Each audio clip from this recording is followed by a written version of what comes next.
Le 15 minutes, une émission présentée par Anna Godiche. Bienvenue dans le 15 minutes, l'émission podcast francophone du Cambodge. Nous avons aujourd'hui le plaisir de recevoir Alain Dorisundiram, astrophysicien à l'Observatoire de Paris, enseignant-chercheur, spécialiste du système solaire et auteur. Vous avez été scolarisé une partie de votre enfance à Kourou, en Guyane, au pied du Centre spatial guyanais. À partir de là, vous commencez votre carrière en France avec une licence en physique, un master en astronomie et un doctorat en astrophysique sur le thème des astéroïdes. Vous avez, au cours de votre carrière, acquis de l'expérience à l'étranger, notamment à l'Observatoire de Turin et dans un laboratoire de la NASA en Californie. Aujourd'hui, vous êtes astronome, vous menez des recherches sur les surfaces planétaires et les petits corps du système solaire. Vous êtes co-responsable de plusieurs instruments de mesure pour des missions d'exploration telles que la mission Bepi-Colombo vers Mercure qui a eu lieu en 2018 et la future mission MMX vers Mars qui partira en mars 2024 par exemple. En parallèle, vous êtes investi auprès du jeune public dans la diffusion de la culture scientifique. Alain Dorisundiram, bonjour. Bonjour Anna. Vous avez été au Vietnam dans le cadre d'une mission à l'université d'Hanoï et vous avez profité pour venir au Cambodge et réaliser des ateliers au sein du lycée français René Descartes avec les élèves. Nous avons eu la chance de vous recevoir pour une conférence au sein de l'Institut français du Cambodge dans le cadre de notre saison culturelle Vie d'ailleurs, sur les thèmes de l'archéologie, l'art et les sciences. Aujourd'hui, nous vous recevons pour discuter de votre parcours et de vos actions auprès du public au Cambodge.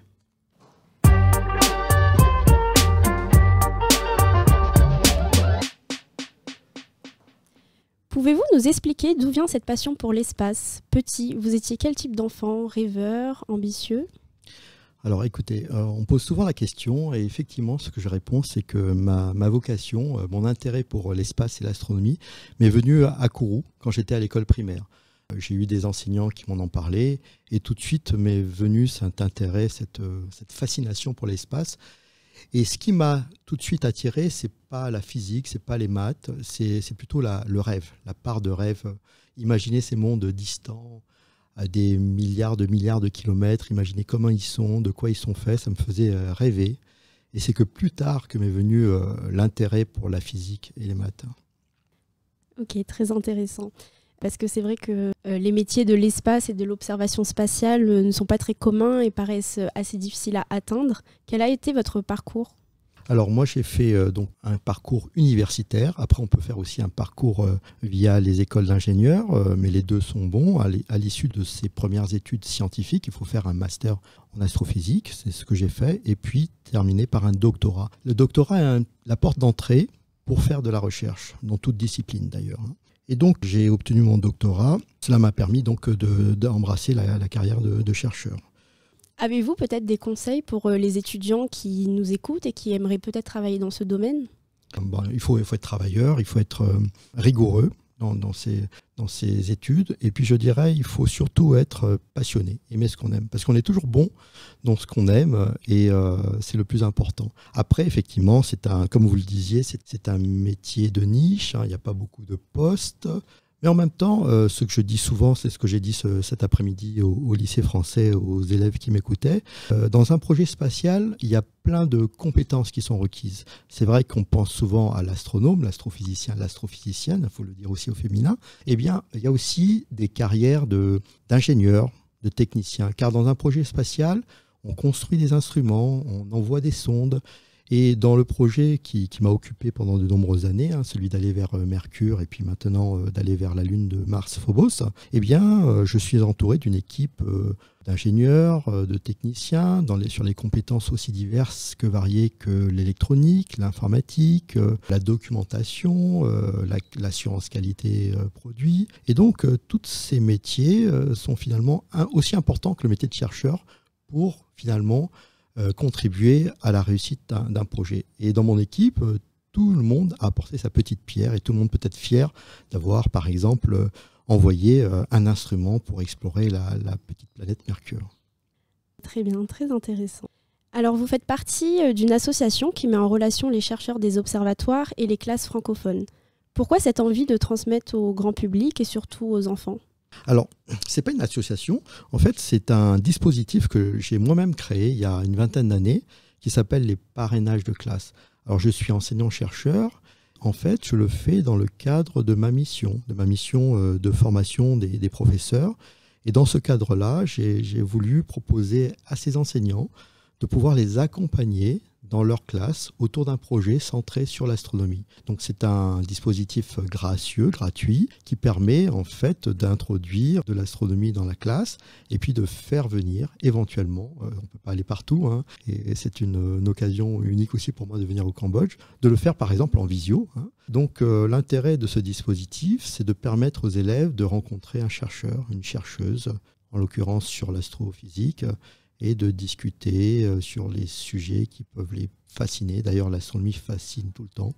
Et moi, ce que je dis aussi souvent, c'est que je prends le prétexte de l'astrophysique pour réenchanter la physique, les sciences. Car effectivement, les sciences sont un petit peu délaissées, je dirais. Les élèves, des fois, peut-être ont une certaine appréhension. C'est un peu abscon. Par contre, l'astrophysique, ça les fait rêver. Là, tout de suite, dès qu'on leur parle d'étoiles, de planètes, tout de suite, vous attirez leur regard, vous captez leur écoute. Et donc, moi, je prends le prétexte de cette écoute pour introduire des notions de physique, de chimie, ancrées sur les programmes. En plus, je prêche pour la chapelle, hein, l'astrophysique, c'est la mère des sciences, c'est aussi pluridisciplinaire. Donc en même temps, je parle de l'histoire, je parle de Louis XIV qui a créé l'Observatoire de Paris, je parle de philosophie, sommes-nous seuls dans l'univers. Donc finalement, ça permet de toucher à toutes les disciplines, à toutes les cultures. Et c'est ça qui est bien en astronomie. C'est une belle approche auprès des enfants. Du coup, vous avez travaillé avec des classes francophones cambodgiennes. Alors, le dispositif des parrainages des classes s'adresse principalement, essentiellement en fait au système français, hein, puisque justement je colle au programme et donc on intervient dans toutes les classes de France et aussi les lycées français à l'étranger, puisqu'on le fait dans le cadre de nos missions et donc c'est une action de formation des professeurs. Après, bien sûr, je ne suis pas réfractaire, je ne suis pas contre rencontrer d'autres élèves, d'autres cultures, d'autres populations, mais mon public cible, ce sont les établissements français. Après, j'ai posé la question, hein, donc c'est une première expérience, peut-être que je serai amené à revenir au Cambodge. Et bien, si le lycée travaille avec des écoles cambodgiennes, francophones, moi, je serais ravi aussi d'aller les visiter. Je l'ai fait plein de fois lors de mes missions, mes déplacements, pour rencontrer ces personnes-là. Alors souvent, il faut un interprète, mais la barrière de la langue n'est pas forcément insurmontable. J'aime d'autant promouvoir aussi la langue française, donc parler d'astronomie, de sciences, et en même temps promouvoir la langue française, mais je peux aussi être traduit, comme je crois ce soir à la conférence, pour parler d'astronomie, car la culture doit être universelle. Cela pourrait être un beau projet pour le futur au Cambodge. Vous avez effectué des ateliers avec des étudiants francophones, notamment au lycée français René Descartes. Que pensez-vous du public cambodgien ? A-t-il été réceptif ? Alors je sais que vous n'avez pas eu l'occasion pour le moment de réaliser beaucoup d'ateliers, mais vos premières impressions ? Alors moi je dirais que les enfants, quelle que soit leur culture, leur pays, ils sont tout autant curieux, fascinés. C'est les mêmes questions, c'est les mêmes interrogations.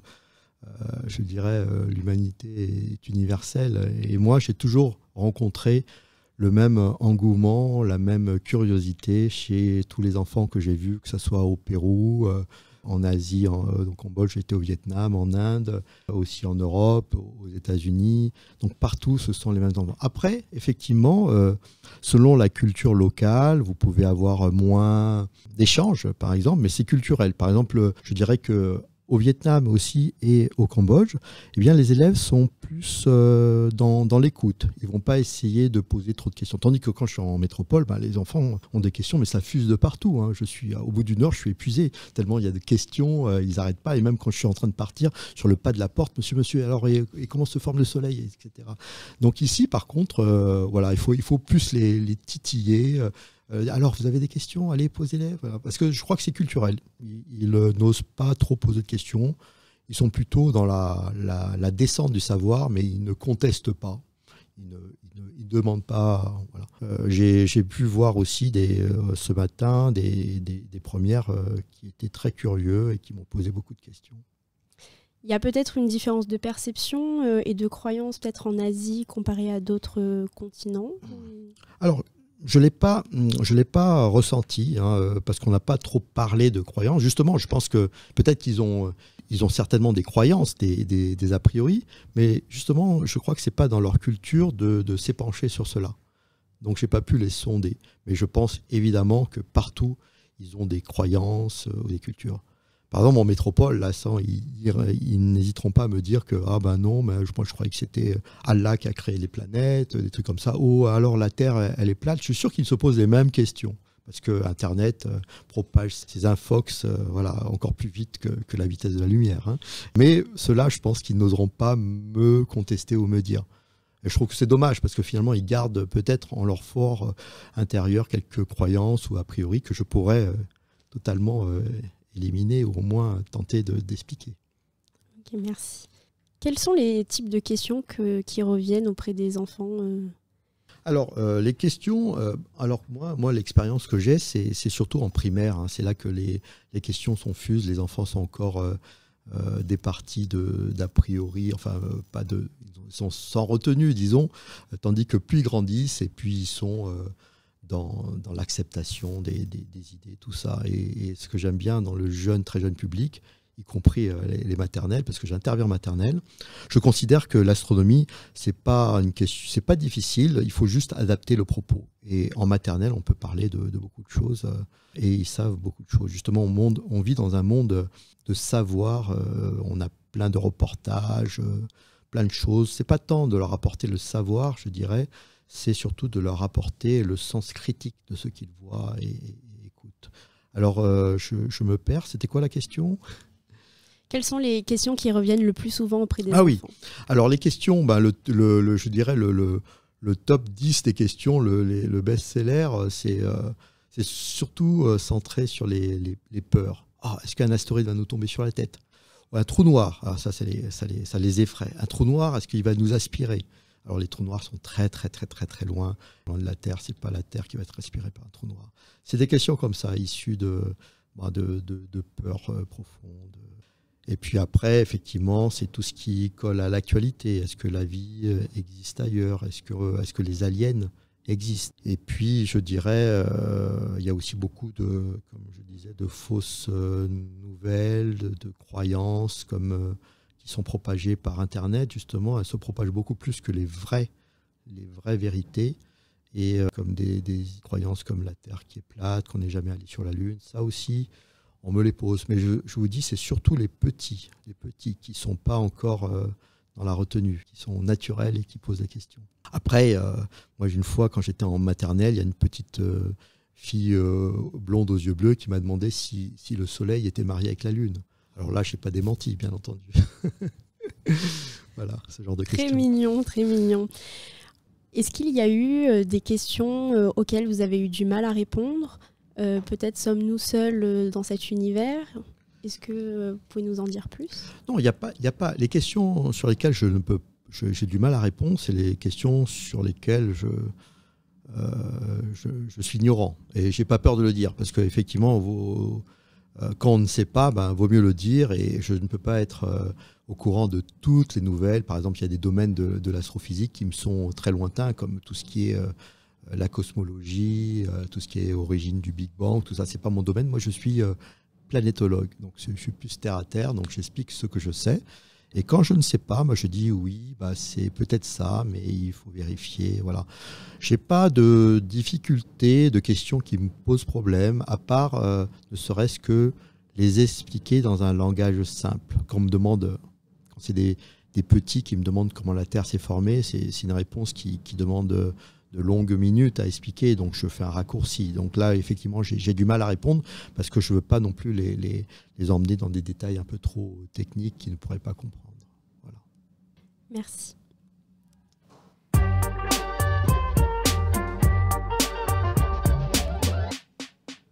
C'est déjà la fin de cet épisode du 15 minutes, le podcast de l'Institut français du Cambodge. Je tiens à remercier chaleureusement Alain Doresundiram d'avoir accepté notre invitation. Je tiens aussi à remercier Setlavi M et Amélie Gauche pour la réalisation de ce podcast. Vous pouvez Retrouvez cette émission sur notre page Facebook, notre chaîne YouTube et notre site internet. N'hésitez pas à la partager et à bientôt. Au revoir, merci beaucoup. Merci.